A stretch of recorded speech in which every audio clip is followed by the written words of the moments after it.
بسم اللہ الرحمن الرحیم۔ السلام علیکم۔ دین دنیا رہبر کی اس ویڈیو میں آپ کو خوش آمدید۔ حضرت عبداللہ بن عوفی رضی اللہ تعالی عنہ سے پوچھا گیا کہ کیا آپ نے فرزند رسول حضرت ابراہیم رضی اللہ تعالی عنہ کو دیکھا تھا؟ تو آپ نے جواب دیا جی ہاں، آپ بچپن ہی میں وصال فرما گئے تھے اور رسول اللہ صلی اللہ علیہ وآلہ وسلم کے مشابہ تھے، اور آپ صلی اللہ علیہ وآلہ وسلم کے بعد کوئی نبی ہوتا تو سیدنا ابراہیم رضی اللہ تعالی عنہ زندہ رہتے۔ ام المومنین حضرت سیدنا عائشہ رضی اللہ تعالی عنہا فرماتی ہیں کہ میں نے چال ڈھال، شکل و شباہت، رنگ روپ اور بات چیت میں فاطمہ رضی اللہ تعالی عنہا سے بڑھ کر کسی کو حضور اکرم صلی اللہ علیہ وآلہ وسلم سے مشابہ نہیں دیکھا۔ حضرت انس رضی اللہ تعالی عنہ فرماتے ہیں کہ حضرت حسن بن علی رضی اللہ تعالی عنہ سے زیادہ کوئی شخص نبی کریم صلی اللہ علیہ وآلہ وسلم کے مشابہ نہیں تھا۔ جب حضرت امام حسین رضی اللہ تعالی عنہ کا سر عبید اللہ بن زیاد کے پاس لایا گیا اور ایک تشت میں رکھ دیا گیا تو وہ چھڑی سے مارنے لگا اور آپ کے حسن کے بارے میں کچھ کہنے لگا، تو اس پر حضرت انس رضی اللہ تعالی عنہ فرماتے ہیں حسین رضی اللہ تعالی عنہ رسول اللہ صلی اللہ علیہ وآلہ وسلم سے زیادہ مشابہت رکھنے والے ہیں۔ ایک اور روایت میں ہے، سیدنا علی مرتضیٰ کرم اللہ تعالی وجہ الکریم سے روایت ہے کہ امام حسن رضی اللہ تعالی عنہ سینے اور سر کے درمیان، جبکہ امام حسین رضی اللہ تعالی عنہ سینے کے نیچے کے حصے میں رسول اللہ صلی اللہ علیہ وآلہ وسلم کے بہت مشابہ تھے۔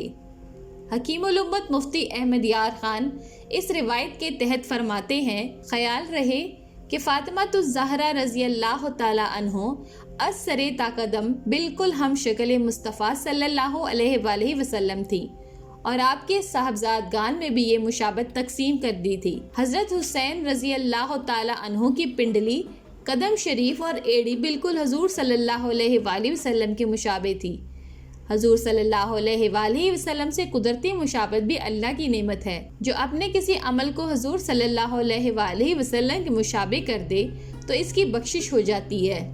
تو جسے اللہ تعالیٰ اپنے محبوب صلی اللہ علیہ وآلہ وسلم کے مشابہ کرے، اس کی محبوبیت کا کیا حال ہوگا۔ حضرت جعفر طیار رضی اللہ تعالی عنہ کے بارے میں خود نبی کریم صلی اللہ علیہ وآلہ وسلم نے فرمایا کہ تم صورت و اخلاق اور عادات میں میرے مشابہ ہو۔ حضرت عبداللہ بن جعفر طیار رضی اللہ تعالی عنہ کے بارے میں بھی رسول کریم صلی اللہ علیہ وآلہ وسلم نے فرمایا کہ تم صورت و اخلاق اور عادات میں میرے مشابہ ہو۔ آپ کے متعلق نبی کریم صلی اللہ علیہ وآلہ وسلم نے فرمایا،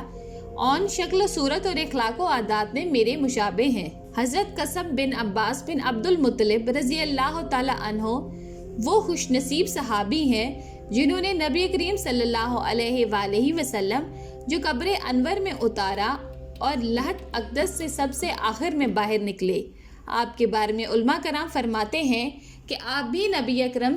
شافع اعظم صلی اللہ علیہ وآلہ وسلم کے ہم شکل تھے۔ حضرت ابو سفیان بن حارث بن عبد المطلب رضی اللہ تعالی عنہ رسول خدا صلی اللہ علیہ وآلہ وسلم کے رضائی بھائی ہیں کہ حضرت حلیمہ سعدیہ رضی اللہ تعالی عنہا نے آپ کو دودھ پلایا تھا۔ امام عبد البر رحمۃ اللہ علیہ نے آپ کی سیرت میں بیان فرمایا کہ آپ رسول اللہ صلی اللہ علیہ وآلہ وسلم کے شکل و صورت میں ہم شکل تھے۔ حضرت عبداللہ بن عابر بن قریظ رضی اللہ تعالی عنہ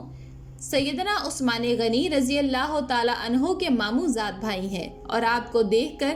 رسول اللہ صلی اللہ علیہ وآلہ وسلم فرمایا کرتے، ان کی شکل ہم سے ملتی جلتی ہے۔ مسلم بن عقیل بن ابی طالب رضی اللہ تعالی عنہ جلیل القدر تابعی ہیں، اور سیدنا امام حسین رضی اللہ تعالی عنہ کی طرف سے خلیفہ بن کر کوفہ گئے تھے۔ آپ کے بارے میں بھی علماء سیر نے فرمایا کہ آپ بھی رسول خدا صلی اللہ علیہ وآلہ وسلم کے مشابہ تھے۔ اس کے علاوہ بھی کچھ شخصیات ہیں جن کی شکل و صورت نبی کریم صلی اللہ علیہ وآلہ وسلم کے مشابہ تھی۔ حضرت محمد بن عقیل بن ابی طالب رضی اللہ تعالی عنہ، حضرت قابس بن ربیع بن مالک رضی اللہ تعالی عنہ، حضرت عبداللہ بن حارث بن نوفل رضی اللہ تعالی عنہ، حضرت قاسم بن عبداللہ بن محمد بن عقیل رضی اللہ تعالی عنہ، حضرت ابراہیم بن عبداللہ بن حسن بن علی رضی اللہ تعالیٰ عنہ، حضرت یحییٰ بن قاسم بن جعفر بن محمد بن حسن بن علی رضی اللہ تعالیٰ عنہ، ابراہیم بن حسن بن علی رضی اللہ تعالیٰ عنہ،